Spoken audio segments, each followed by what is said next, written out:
Assalamu alaikum students, welcome to my YouTube channel. It's me engineer Sangrez Khan. आज का हमारा lecture है electric flux from physics second year the very first chapter electrostatics. Electric flux क्या है जो हम previous lectures कर चुके हैं. फर्स्ट नेम है हमारे पास इलेक्ट्रिक. इलेक्ट्रिक क्या है? इलेक्ट्रिक हम बार बार पढ़ रहे हैं प्रीवियस लेक्चर्स में. इलेक्ट्रिक मींस हम किस चीज के बारे में बात कर रहे हैं from previous lectures. Electric field. तो उस फील्ड को फिर हमने प्रीवियस लास्ट लेक्चर जो मैंने अपलोड किया था उसमें हम कर चुके हैं इलेक्ट्रिक फील्ड लाइंस. कि इलेक्ट्रिक फील्ड को बेसिकली हम किस चीज से जाहिर करते हैं? लाइन से जाहिर करते हैं. वो लाइंस कहाँ से ओरिजिनेट होते हैं? पॉजिटिव से वो ओरिजिनेट होते हैं, पॉजिटिव से निकलते हैं और नेगेटिव पे टर्मिनेट होते हैं, नेगेटिव पे ख़त्म हो जाते हैं. ये हम लास्ट लेक्चर में कर चुके हैं. एंड फ्लक्स क्या है? फ्लक्स बेसिकली हमारे पास ये एक लैटिन वर्ड से निकला है. वो जो वर्ड है वो है हमारे पास फ्लियोर. फ्लक्स बेसिकली लैटिन वर्ड से निकला है फ्लियोर. फ्लियोर मीन्स क्या है? फ्लियोर मीन्स हमारे पास है फ्लो.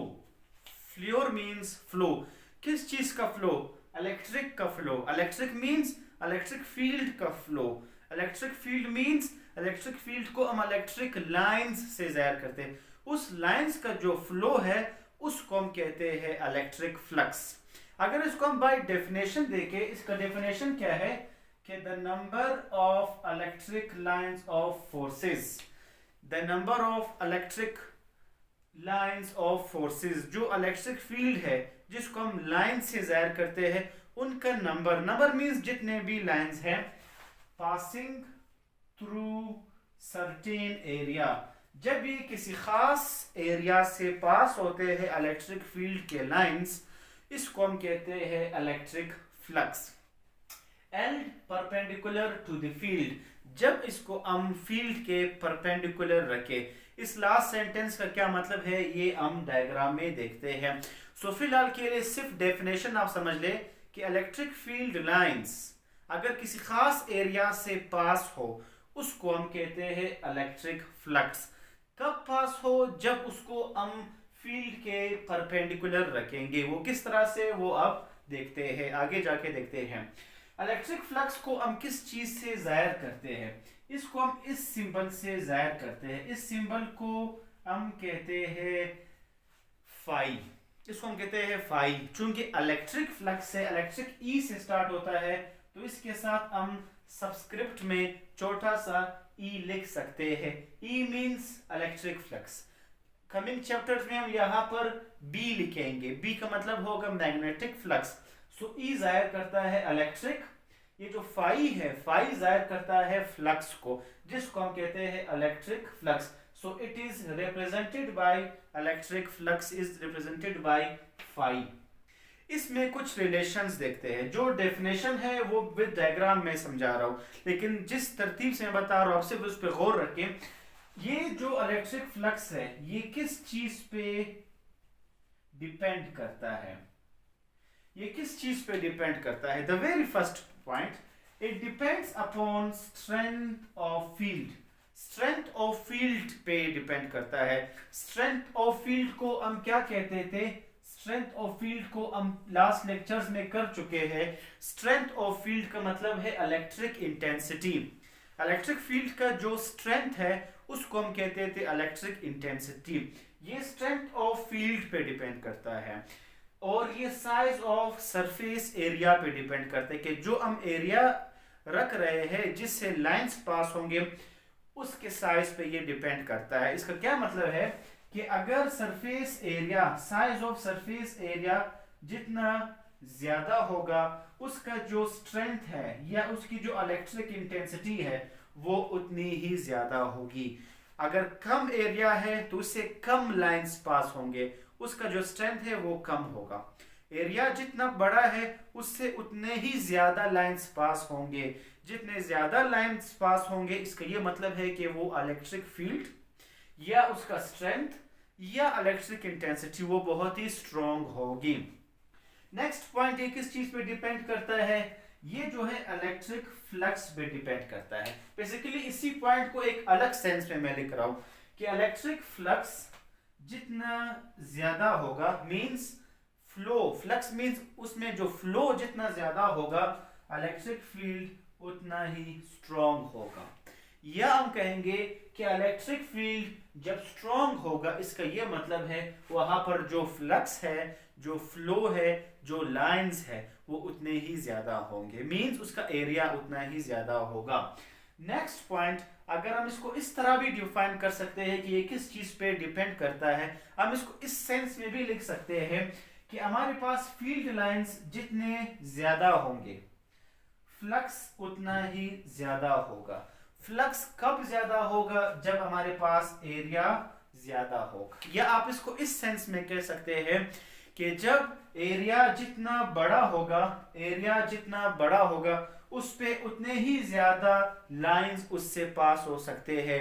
जितना बड़ा एरिया होगा उससे उतने ही ज्यादा लाइंस पास हो सकते हैं। जितने ज्यादा लाइंस पास हो सकते हैं इसका यह मतलब है उसका फ्लक्स भी बहुत ही ज्यादा होगा। तो इस तरह से इसके रिलेशंस आप सीख सकते हो कि ये किस चीज पे डिपेंड करता है।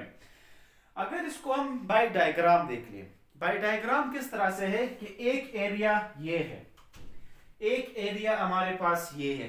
अब इस एरिया को हमने रखा किस तरह है, बेसिकली ये इस तरह बोर्ड पे आपको समझ नहीं आएगा, तो इसको हम बाय एक्सपेरिमेंट करते हैं। इसको आप समझ लीजिए हमारे पास एक एरिया है, एरिया को आप यू रख लो, यू रख लो, मींस इस एरिया से हमने इलेक्ट्रिक फील्ड लाइंस या इलेक्ट्रिक लाइंस और फोर्सेस को पास करने हैं। जब ये इससे पास होंगे उसको हम कहते हैं इलेक्ट्रिक फ्लक्स। तो कब पास हो सकते हैं वही हमने देखना है। इस पॉइंट का क्या मतलब है? जब फील्ड परपेंडिकुलर होगा, held perpendicular to the field, जब फील्ड को आप परपेंडिकुलर रखो। अब ये है एरिया। जब भी कोई चीज इस तरह पड़ा हो इसको हम कहते हैं पैरेलल। जब कोई चीज इस तरह पड़ा हो इसको हम कहते हैं परपेंडिकुलर। और अगर इसमें हमने एरिया को देखना है, एरिया के एरिया का डायरेक्शन क्या होगा, इसमें नॉर्मल क्या होगा, बेसिकली इसमें हम एरिया को किस डायरेक्शन में लेते हैं। फील्ड हमें पता है कि फील्ड किस तरह होगा, field means electric lines, electric lines तो यू पास होंगे। तो इस एरिया को आप किस तरह रखेंगे? अब ये एरिया मैंने यू रखा है तो इलेक्ट्रिक फील्ड लाइंस यहां से पास हो सकते हैं आसानी से, या अगर फील्ड को मैं यू रख लूं तब इससे इलेक्ट्रिक फील्ड लाइंस आसानी से पास हो सकते हैं। जब इसको मैं परपेंडिकुलर रखूंगा तब फील्ड लाइंस पास हो सकते हैं। जब इसको मैं यू रखूंगा पैरेलल तो फील्ड लाइंस यू इससे निकल सीधा जाएंगे, इससे तो पास नहीं हो सकते, तो पैरेलल में पास नहीं होगा। ये आपने याद रखना है, खासकर एमसीक्यूज पॉइंट ऑफ व्यू से, खासकर जब आप एंट्री टेस्ट देंगे चाहे वो एमडी केट हो या ई केट हो। सो इसको आपने पैरेलल जब रखा तो फील्ड लाइंस इसके ऊपर से यू गुजर जाएंगे, इसमें कोई भी इलेक्ट्रिक फ्लक्स नहीं होगा।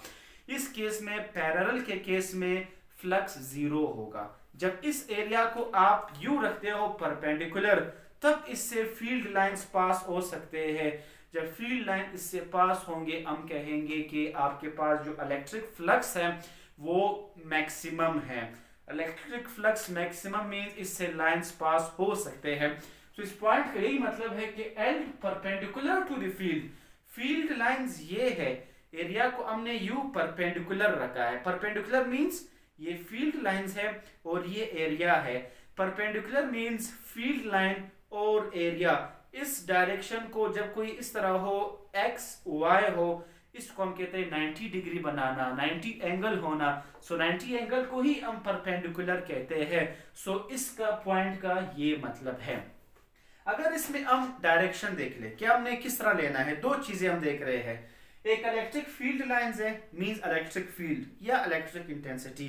दूसरा है हमारे पास एरिया। दो पॉइंट्स की जिक्र है इस टॉपिक में। फील्ड लाइंस हमें पता है कि वो यू जा रहे हैं, चाहे इस डायरेक्शन में हो या इस तरफ से हो।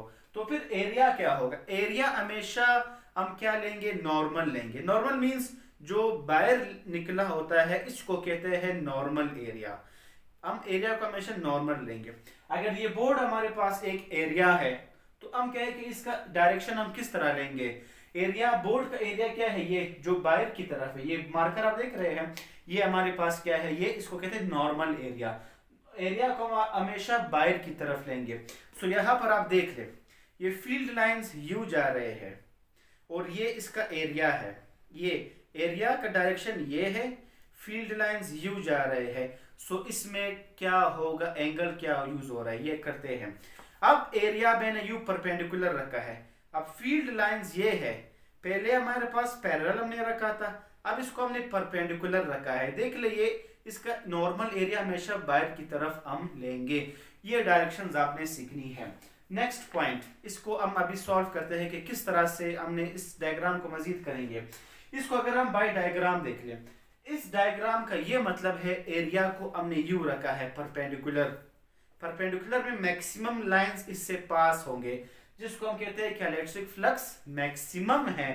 सो इसमें जब इलेक्ट्रिक फील्ड लाइंस इस एरिया से पास होंगे, ये हमारे पास ये जो ब्लू लाइंस है ये हमारे पास क्या है, ये इलेक्ट्रिक फील्ड, ये इलेक्ट्रिक फील्ड जिसको हम लाइन से जाहिर करते हैं।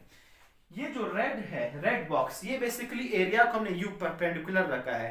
परपेंडिकुलर में हमेशा हम एरिया की डायरेक्शन नॉर्मल लेते हैं, नॉर्मल मींस बाहर की तरफ लेते हैं।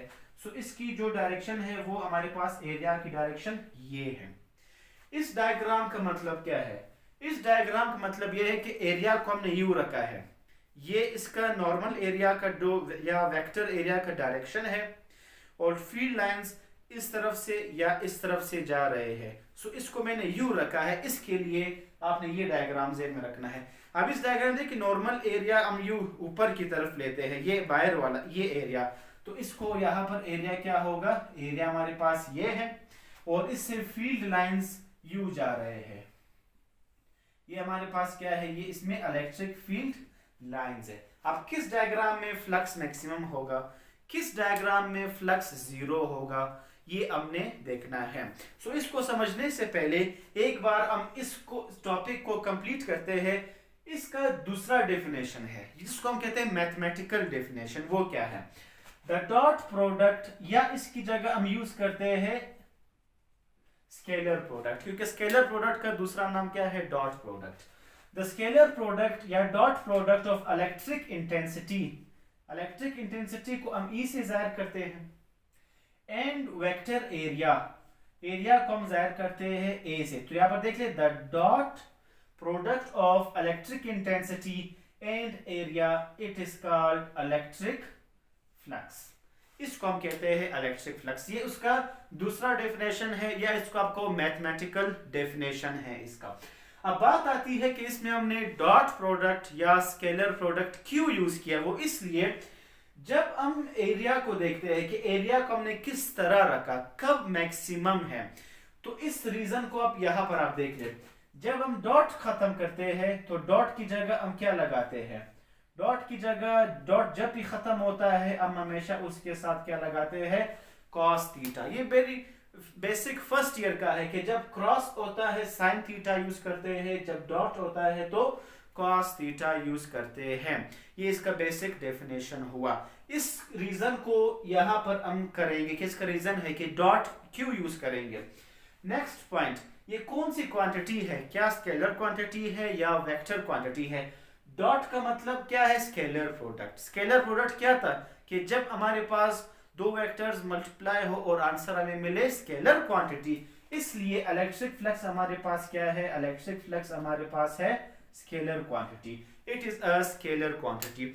इसका यूनिट क्या होगा, जो इलेक्ट्रिक इंटेंसिटी है इसका यूनिट क्या था, एरिया का यूनिट क्या है। हमेशा आप ये सीख ले कि फार्मूला से यूनिट कैसे निकालना है। इलेक्ट्रिक इंटेंसिटी को जब हमने किया था तो हमने क्या कहा था कि the force per unit charge is called electric intensity. ये हम प्रीवियस लेक्चर्स में कर चुके हैं। जो एरिया है, एरिया में एज इट इज लिखता हूं। फोर्स को हम किस चीज में लिखते हैं, न्यूटन में।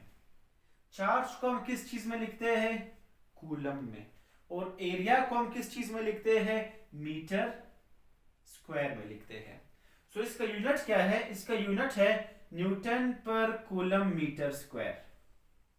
ये इसका हमारे पास क्या है, ये इसका यूनिट है। तो यूनिट आपने इस तरह फार्मूला से निकालना होगा। नेक्स्ट पॉइंट, कब फ्लक्स मैक्सिमम होता है, फ्लक्स कब मिनिमम होता है। इसके लिए फ्लक्स के टॉपिक में हम कहते हैं कि देयर आर टू केसेस, दो केसेस होते हैं। केस 1 है कि मैक्सिमम फ्लक्स कब होगा, केस 2 है मिनिमम फ्लक्स क्या होगा। ये किस चीज पे डिपेंड करता है, ये बेसिकली एंगल पे डिपेंड करता है, ये थीटा पे डिपेंड करता है। अब फार्मूला क्या है इलेक्ट्रिक फ्लक्स का, ई ए कॉस थीटा। फार्मूला क्या है इलेक्ट्रिक फ्लक्स का, ई ए कॉस थीटा। अब एंगल की जगह हम ऐसी क्या वैल्यू पुट करेंगे कि हमें आंसर मैक्सिमम मिले। मैक्सिमम का मतलब है कि जो फार्मूला है हमें रिजल्ट में वो ही मिले। मिनिमम का मतलब है कि ये पूरा टर्म खत्म होके हमें जीरो मिले। तो ये डिपेंड करता है बेसिकली एंगल पे कि आप उस एरिया को किस एंगल पे रख रहे हो। इसके लिए हम क्या करते देखते हैं थीटा को कब मैक्सिमम होगा, कॉस थीटा कब मैक्सिमम होता है। इसके लिए स्पेशली मैंने लेक्चर ट्रिग्नोमेट्री के जो वैल्यूज है साइन कॉस थीटा ये ऑलरेडी मैं अपलोड कर चुका हूँ, या प्रीवियस लेक्चर्स या प्लेलिस्ट में देख सकते हैं। थीटा हमारे पास क्या है, कॉस, कॉस 0 डिग्री, 0 डिग्री पे जो कॉस है उसकी वैल्यू होती है 1, 1 मतलब मैक्सिमम वैल्यू होती है। सो यहां पर हमें मैक्सिमम चाहिए, इसलिए थीटा की जगह हम पुट करेंगे 0 degree. E A as it is, cos theta 1 के बराबर है तो इसकी जगह हमने क्या पुट किया, 1 पुट किया। आंसर हमें क्या मिलेगा, ई ए को आप 1 से मल्टीप्लाई करते हो तो हमें आंसर क्या मिलता है, हमें आंसर वही ई ए ई मिला। जब सेम आंसर आता है तो हम उसको कहते हैं मैक्सिमम। सो इस जीरो एंगल पे मैक्सिमम हमेशा फ्लक्स जो है पॉजिटिव या मैक्सिमम होता है। बाय डायग्राम भी इसके एमसीक्यूज आते हैं, वो भी अभी मैं आपको समझाता हूँ, एक बार आप सिर्फ ये समझ ले। मिनिमम फ्लक्स, फ्लक्स किस एंगल पे मिनिमम होता है, जब आप इसको एंगल पे डिपेंड करता है थीटा, तो मिनिमम का मतलब है आंसर जीरो लाना। कॉस कब जीरो है, कॉस बेसिकली 90 डिग्री पे इसकी वैल्यू होती है जीरो। सो आप थीटा की जगह क्या पुट करेंगे, थीटा की जगह आप 90 पुट करेंगे, कॉस 90। कॉस 90 किस चीज के इक्वल है, कॉस 90 जो है वो 0 के इक्वल है। 0 को आप जिस चीज से मल्टीप्लाई करते हो हमें पता है कि आंसर हमें क्या मिलता है, हमें आंसर 0 मिलता है। सो फ्लक्स कब मिनिमम है, फ्लक्स कब 0 है, जब भी एंगल 90 डिग्री हो, when the theta is 90 degree तब फ्लक्स 0 होता है। जब भी एंगल 0 डिग्री होता है तब फ्लक्स मैक्सिमम होता है। ये हमने देखा बाय एंगल, ये अक्सर टेस्ट में आते हैं जो एंट्री टेस्ट है कि फ्लक्स कब मैक्सिमम होता है 0 डिग्री पे, फ्लक्स कब मिनिमम होता है 90 डिग्री पे, फ्लक्स कब पॉजिटिव होता है 0 डिग्री पे, फ्लक्स कब 0 होता है वो हमारे पास होता है 90 डिग्री पे होता है। अब इसी चीज को हम बाय डायग्राम समझते हैं। बाय डायग्राम किस तरह से है, अब ये एरिया है, इस तरह के रखने को मैंने कहा पैरेलल कहेंगे। जो वेक्टर एरिया है या नॉर्मल एरिया, इसका इस एरिया का जो डायरेक्शन है वो हमेशा हम नॉर्मल लेते हैं। नॉर्मल मींस ये जो बाहर निकला हुआ ये मार्कर, इसको हम कहते हैं नॉर्मल एरिया। अब देखिए फील्ड लाइंस यू जा रहे हैं, या ये डायग्राम है, फील्ड लाइंस यू जा रहे हैं, ये है फील्ड लाइंस की डायरेक्शन, ये है नॉर्मल, ये है एरिया, रेड बॉक्स ये एरिया है। देखिए नॉर्मल एरिया ऊपर की तरफ है, फील्ड लाइंस यू जा रहे हैं। सो ये कौन सा एंगल हमें दे रहा है, यहां पर भी आप समझ सकते हैं। फील्ड लाइंस यू जा रहे हैं, एरिया अपवर्ड है, फील्ड लाइंस यू जा रहे हैं और एरिया अपवर्ड है। ये हमेशा कौन सा एंगल है, इस तरह का एंगल क्या होता है, इसको हमेशा हम कहते हैं 90 डिग्री या परपेंडिकुलर। सो देखिए 90 डिग्री, इस ये रीजन है कि 90 डिग्री हमने क्यों पुट किया। एक रीजन ये था कि 90 डिग्री से हमें आंसर 0 मिलता है, एक इसका बाय डायग्राम रीजन है कि डायग्राम में भी हमें 90 डिग्री ही मिल रहा है, इसलिए हमने यहाँ पे क्या पुट किया, 90 पुट किया। अब इसमें इसका जो स्टेटमेंट आपने लिखना है मिनिमम फ्लक्स में, इसका हमेशा बाय स्टेटमेंट एमसीक्यूज आता है। वो किस तरह से आता है कि एरिया को आप किस तरह रखेंगे। जब भी एरिया को यू आप रखो, ये जो डायरेक्शन है, ये जो रेड बॉक्स है, ये बेसिकली इस कॉपी को मैंने यहाँ पर इस तरह बनाया, जो रेड है एरिया को पैरेलल रखना, इस तरह को कहते हैं परपेंडिकुलर रखना। इस तरह को रखने का मतलब ये है, किस तरह रखा है, जब भी एरिया को मैंने, ये फील्ड लाइंस है, ये एरिया है, फील्ड लाइंस और एरिया आपस में क्या है, ये पैरेलल है। फील्ड लाइंस भी इस तरह है, एरिया भी उसी के डायरेक्शन में इस तरह सीधा पड़ा है, इसको हम कहते हैं पैरेलल। सो ये आपने पॉइंट याद रखना है कि फ्लक्स कब मिनिमम होगा, जब फील्ड लाइंस और जो एरिया है वो क्या हो, वो एक दूसरे के पैरेलल हो। जब ये एक दूसरे के पैरेलल होते हैं इसको हम कहते हैं मिनिमम फ्लक्स, या फिर इसको हम कहते हैं जीरो फ्लक्स। यहाँ पर डायग्राम में देखिए परपेंडिकुलर लिखा है, परपेंडिकुलर मींस फ्लक्स है, पैरेलल नहीं लिखा। और हम प्रूव कर चुके हैं कि पैरेलल में या 90 डिग्री में इसका फ्लक्स क्या होता है, वो मिनिमम या जीरो होता है। अब मैक्सिमम फ्लक्स पे आते हैं। फ्लक्स को हमने बाय एंगल तो देख लिया कि हम जीरो पुट करेंगे तो उसकी जगह 1 होगा, 1 आपको वही आंसर देगा, वही आंसर का मतलब है मैक्सिमम फ्लक्स या पॉजिटिव फ्लक्स। अब इसको हम बाय डायग्राम समझते हैं। पहले हमने एरिया यू रखा था पैरेलल, जो हम ऑलरेडी कर चुके हैं, जिसमें हमें जीरो मिला, मिनिमम मिला। अब इस एरिया को हम क्या करते हैं, इसको हम परपेंडिकुलर रखते हैं। इसको इस तरह रखना, इसको कहते हैं परपेंडिकुलर रखना। ये देख इसका नॉर्मल एरिया, ये में से अटैच रखा है। अगर इसको आप परपेंडिकुलर रखते हो एरिया को, तब भी इसका जो नॉर्मल है वो बाहर की तरफ ही होगा। अब देखिए नॉर्मल एरिया इसका ये है, नॉर्मल एरिया ये है, बिल्कुल मैं ड्रा कर चुका हूं, ये है इसका नॉर्मल एरिया। इसको मैंने परपेंडिकुलर रखा है, ये जो डायग्राम है ये शो कर रहा है परपेंडिकुलर रखना। सो ये इसका नॉर्मल एरिया हुआ, और यहां से आएंगे फील्ड लाइंस। देखिए फील्ड लाइंस यू जा रहे हैं, इस एरिया से पास हो रहे हैं, इस एरिया को मैंने परपेंडिकुलर रखा है।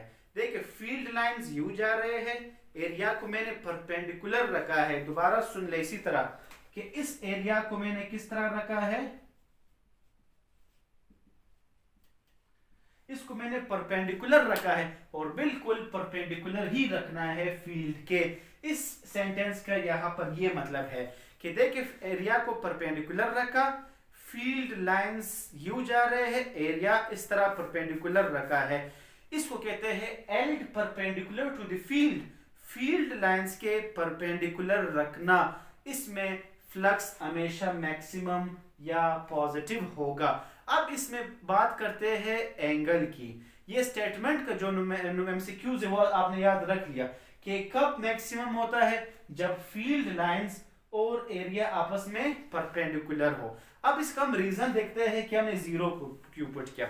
ये है area perpendicular, field lines you जा रहे हैं, इस एरिया का जो नॉर्मल है वो ये है। देख नॉर्मल भी इस तरफ है और फील्ड लाइन भी इसी तरफ ही जा रहे हैं, फील्ड लाइंस भी इसी तरफ जा रहे हैं, नॉर्मल भी इसी तरफ है। जब भी दोनों की डायरेक्शन सेम हो हम हमेशा एंगल क्या लेते हैं, एंगल हमेशा हम जीरो लेते हैं। जब भी डायरेक्शन ये हो हम 90 लेते हैं। जब भी दो चीजों की डायरेक्शन एक जैसे हो तब हम एंगल जीरो लेते हैं। इसका रीजन, जीरो लेने का एक रीजन हमारे पास ये है। सो ये रहा हमारे पास electric flux. So thank you all of you. इंशाल्लाह नेक्स्ट लेक्चर में मिलते हैं, तब तक के लिए अल्लाह हाफिज।